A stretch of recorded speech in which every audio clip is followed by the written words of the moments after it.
પ્રભુ એવા મુક્તોને દરેકને કંઈક ને કંઈક આપીને પૃથ્વી પર મૂક્યા છે.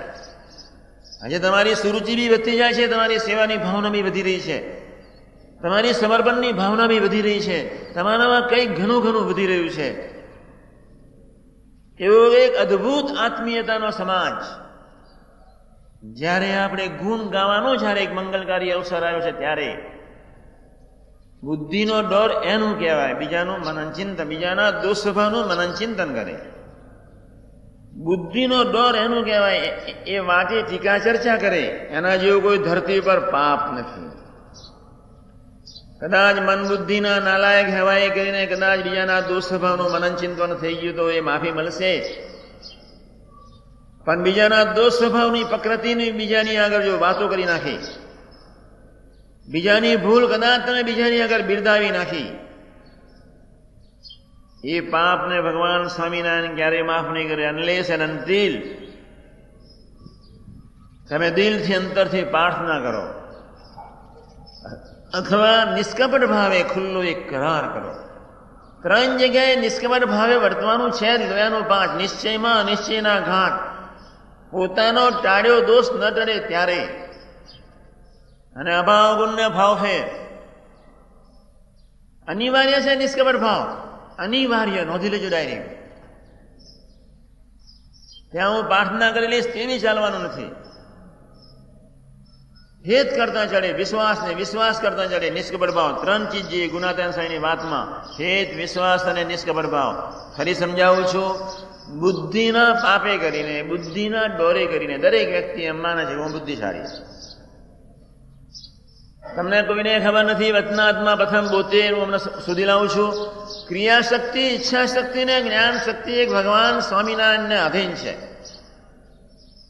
એ ત્રણેય શક્તિ એ સહેજ ખેંચી લે, અનંત બ્રહ્માંડ જીવ ઈશ્વર કોટીને 33 કોટી દેવતાઓ સાથે જળ સંજ્ઞાને પામી જાય. તમે કંઈક બુદ્ધિથી વિચાર કરી શકો છો, તમે કંઈક સમજણ કરી શકો છો, તમે કંઈક ક્રિયા કરી શકો છો. એની કોઈ ક્રિયાશક્તિને ઈચ્છા શક્તિને આધીન. એની સહેજ ઈચ્છા શક્તિ તમારી શરીરમાંથી જો નીકળી જાય, જે સમયે ડેડ થઈ જાય, આમ સ્ટેચ્યુ, બુદ્ધિશાળી તરત ડોબો થઈ જાય. એ જ નાલાયક બુદ્ધિ, એ જ નાલાયક ગુણને લઈને જે ગુણ તમને પ્રભુએ કંઈક આપ્યા હોય, જે બુદ્ધિ તમને પ્રભુએ કંઈક આપી હોય, જે કંઈક સમજણ પ્રભુએ તમને આપી હોય, અને એ ગુણ, એ બુદ્ધિને, એ સમજણે કરીને બીજાનું જોઈએ છીએ, ઉધાર માણસો છો. છે ઉધાર અને માની બેઠા છો કરોડપતિ. તમારું તમારી પાસે કાંઈ નથી. નોંધી લેજો ડાયરી. એનું નામ અમરીશ દીક્ષાર્થી સેવકનું લક્ષણ છે. તમારું તમારી પાસે કાંઈ નથી. ખૂબ નોંધી લેજો. કોઈને સારું શરીર બી આપ્યું હોય, કોઈને રૂપાળું શરીર બી આપ્યું હોય, કોઈને સારી બુદ્ધિ બી આપી હોય, કોઈનામાં સારા ગુણ બી આપ્યા હોય, એના બાપના ને એની માના નથી, ભગવાનનું છે. તમારું તમારી પાસે કાંઈ નથી. વાક્ય લઈને જજો. જેના ફળ સ્વરૂપે તમને કોઈનો અભાવ કે અવગુણ કે ભાવફેરમાં તમારા મન બુદ્ધિ જઈ શકે નહીં ને, અસમર્થ બની જાય.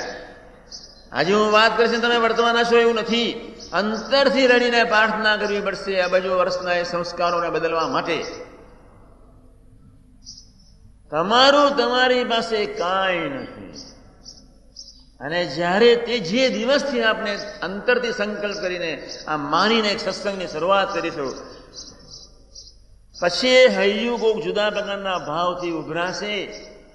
આટલી બધી સેવા ભજન ભક્તિ કરવા છતાં પ્રાપ્તિ અને સંબંધનો કેફ, એની મોટપને સારપ તમારી ચેતનાને મનાવી શકતા નથી એનું કારણ, અથવા એ કેફ તમારી હૈયાને સ્થિર રહેતો નથી એનું કારણ, અથવા એ પ્રાપ્તિ એનું જાન પણ તમારી ચેતનાને વિશે નથી રહી શકતું એનું કારણ તમારા સત્સંગની કચાસ, સેવા સમાગમ અને સુહૃદ ભાવની કચાસ હોવાને કારણે તમારી બાપનું ખમીર ને તમારા બાપની ખાનદાની તમારી ચેતનાને વિશે એકધારી પ્રગટતી નથી. એને તો પ્રગટાવવું છે જ. સીધને રહીએ રે કંગાલ, યોગી મહારાજ કીર્તન ગાશે, કોઠારી સાહેબનું કહીશ. યોગી મહારાજ આમ ગાયનો કેપ જુદો હોય. આજે જ હું સભામાં ગવડાવીશ અથવા કાલ સવારે સાથે ભાઈને આવડતું નહીં હોય. સિદ્ધને રહીએ રે કંગાળ. રાજાની રાણી ભીખ માગે તો રાજાને કેવું દુઃખ થાય. ભગવાનને સંતના સંબંધ દ્વારા તમે સૌ અને તમે બીજાની માથાકૂટને ફલાણુને ઢીકનું તમારી રીતે જીવન જીવીને મનમુખી જીવન જીવીને લોકને બુદ્ધિને રીઝવવા માટે પ્રયત્ન કરો. એની ચેતનાને વિશે કેટલું બધું દુઃખ થતું હશે. આશીર્વાદ લેવા માટેના સંકલ્પો કે હાર પહેરાવા સારી વાત છે, ભક્તિ માર્ગની ક્રિયા. ધબ્બા ખાવાથી કે હાર પહેરવાથી ક્યારેય કોઈ સંજોગોમાં આશીર્વાદ મળતા નથી.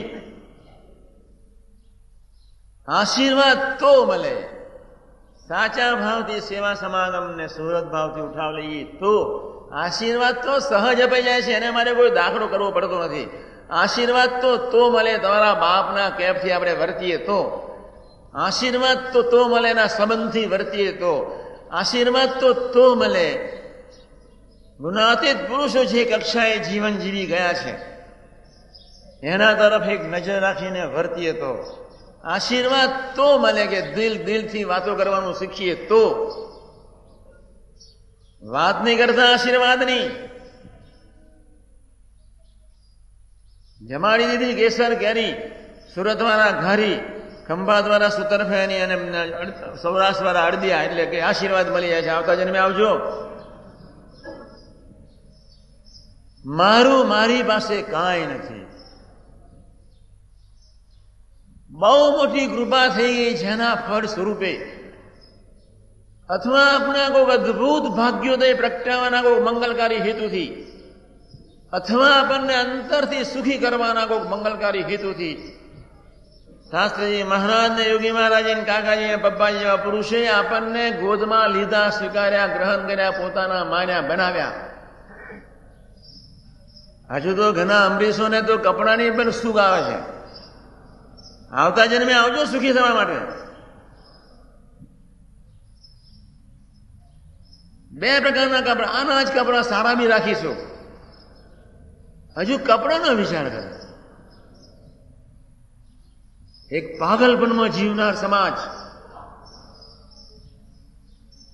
પોતાના જ બાપનો કેફ હોય, લોક રીઝવવા આવ્યા છે એમ મનને જ રાજી કરવાનું છે. અબજો વર્ષથી મનધારી તો કર્યું છે જ, ગુનાથી તો હદ કરી નાખી છે. કોટી કલ્પથી મનધાર્યું જીવ બિચારો કરતો આવ્યો છે અને એ હેવાવે અમરીશ દીક્ષા લઈને સંકલ્પ લઈને એ જ હેવાવે બદલવાના છે. હું પ્રભુનો, પ્રભુ જ મારા, પ્રભુ જ અર્થે મારું જીવન. આવી એક મંગલકારી ભાવનાથી જો બે સાચા અમરીશોને મેં અહીં બેસાડ્યા છે. 24 કલાક બોલવું, ચાલવું, ખાવું, પીવું. બીજા ગોરધન કાકા નવું ગોરધન કાકા લઈ આવો. અમરી દીક્ષા આ શિબિરનું ઉદ્ઘાટન નવું કોણ કરશે? આપણી પાસે એવો એક સરસ આદર્શ સમાજ જયારે મળ્યો છે ત્યારે આપણે ગુણગાન ન કહી શકીએ, સરળ ન વર્તી શકીએ. અદભુત એક મહિમાવંતો, એક નિષ્ઠાવાન સમાજ. હું એમ નથી કહેતો કે તમે આગળ નથી વધતા, વધી રહ્યા છો. હું એમ નથી કહેતો કે તમે કાંઈ નથી કરતા, પણ કરી રહ્યા છો. તમારી સૌની સુરુચિ વધી રહી છે એ બી ખબર છે. પણ આપણું એક સાચું અમરીશનું જીવન 3.5 વર્ષના ઇતિહાસમાં આપણી ચેતનાને છે પ્રગટે. એ તો ઠીક છે, અનુભવીએ, માણીએ, એ સુખને અનુભવીએ ને માણીએ. 3.5 વર્ષ, 3 જ વર્ષ, 3.5 નહીં, 3 જૂન, 2 જૂન વૈશાખવદી બારસ, 3 જૂન 91-92, 3 વર્ષના એ મંગલકારી અવસરમાં 1012 દિવસો જયારે આપણી પાસે છે ત્યારે અમરીશ શિબિર એટલા માટે બોલાવી છે. ત્યારે 1100 કે 1200 દિવસો જયારે આપણી પાસે છે ત્યારે તમારી દિવસ દરમિયાન ક્યાં ક્યાં નપાસ થાવ છો, ક્યાં પોતાના ખોટા કેપથી ભરો છો, ક્યાં પોતાની ખોટી સમજણથી ભરો છો, ક્યાં પ્રભુની ઉપેક્ષા કરી નાખો છો, ક્યાં ક્યારે છૂટાછેડા લેવાઈ ગયા. અને રાત્રે ભજન પ્રાર્થના કરીને આપણે શા માટે જીવી ન લઈએ? શા માટે એ કવર કરી ન લઈએ? શા માટે આપણું પુણ્ય પરવારી જાય? શા માટે પુણ્યને સ્થગિત સ્થિર ન બનાવીએ? શા માટે સોદો નફાનો નિરંતર ન કરતા રહીએ? બે ચીજ, સંબંધનો કેફ, પ્રાપ્તિનો કેફ આપણા હૈયાને વિશે એક ધાર્યો પ્રગટાવવા માટેની સૂર છે. બીજો કેફ, તું જ રાજી થા, મન બુદ્ધિ નહીં. સગા સંબંધી જ રાજી થાય. સગા સંબંધી એટલે સંબંધવાળા સૌ, એ સૌ રાજી થાય એ રીતનું આપણું જે જીવન, ભક્તિમય જીવન, પરાભક્તિમય જીવન. તો કેવળ પ્રભુની સેવા કરવી ભક્તિ કહેવાય. ભક્તો સહિત ભગવાનની સેવા કરવી એનમ પરાભક્તિ કહેવાય. કેવળ પૂજા કરવી ભગવાનની એનમ પૂજા કહેવાય. મુક્તે સહિત મહારાજની પૂજા કરવી એનમ મહાપૂજા કહેવાય. તો આવી એક મંગલકારી જીવન આપણે ખરેખર જીવી લેવું છે. 1000 દિવસ છે ખાલી જયારે આપણી પાસે. 1000 દિવસ પછી 3 વર્ષ પછી મરી જવાનું છે એમ માનીને જીવી લો. હું ધરતી પર રહેવાનો નથી જ. મારી પાસે ખાલી 3 વર્ષ છે. એટલા જ વર્ષોના આપણે કિંમતી સોનેરી બનાવીને મારી 24 કલાકની બીજી મિનિટો સેકન્ડો વેડફાય નહીં. દેવતાઓ એનું પુણ્ય લઈ જાય, સમય બગડે નહીં. એ માટે આપણે ભક્તિ પ્રધાન, પરાભક્તિ પ્રધાન આપણે જીવન જીવવાનું છે. અંતરથી સંકલ્પ કરજો. એવી એક ભાવનાથી જીવન જીવવા માટે હવે તો આ 2 શબ્દો કાઢી જ નાખવા છે.